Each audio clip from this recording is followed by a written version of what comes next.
តសម្រាប់គ្នាយើងដែលចង់បាន iPhone 14 Pro Max ណាចុំនិយាយមកជើងនេះគឺសំណុំណែនយកហ្មងបងប្អូនយើង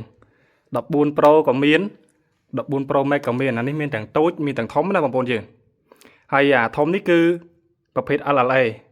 អានេះសំណុំណែនលក់ជូនគ្នាយើងតែ555ទេហើយចំណែកអាទូចនេះរឹតតែពិសេសបងប្អូនណានេះ14 Pro តាទេនេះ14 Pro តាទេគឺទូចបងប្អូនប៉ុន្តែភ្នែកប្រព័ន្ធ14 Pro Max ដែរទេបងប្អូនមើលនេះភ្នែកប្រព័ន្ធគ្នាទេ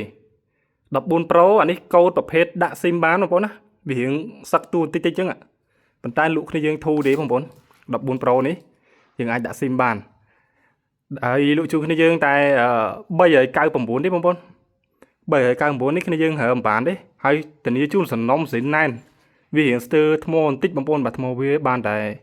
76%ទេប៉ុន្តែកាន់ធម្មតាណាប្រើកាន់ធម្មតាអត់មានបញ្ហាអីទេ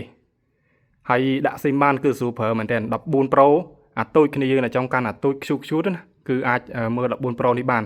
ហើយបើគ្នាយើងថាទូចពេកមិនកើតទេបងប្អូនបាទអញ្ចឹងយើងយក14 Pro Max នេះត្មងទៅណា14 Pro Max នេះដាក់ SIM អត់បានទេតែប្រភេទ eSIM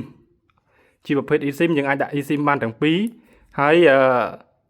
លក់ជូនគ្នាយើងតែ555ទេបងប្អូនបាទ555ទេ memory 128GB ដូចគ្នាប៉ុន្តែតាមខ្ញុំគិតណាអាទូចនេះខ្ជូតមែនទែនបងប្អូនគ្នាយើងដែលមានប្រអប់ដៃទូចអីគឺដាក់មកត្រូវហើយបងប្អូនហើយយើងអាចដាក់ SIM បានទៀតដាក់ SIM បានណា memory វា 128GB ដូចគ្នាអញ្ចឹងចង់បានលឿនអាចឆាតមកឥឡូវហ្នឹងមកអ្នកតាមខេត្តក៏ផ្ញើបានហើយគ្នាយើងដែលចង់មកមើលក៏អាចមកមើលបានដូចគ្នាអរគុណច្រើន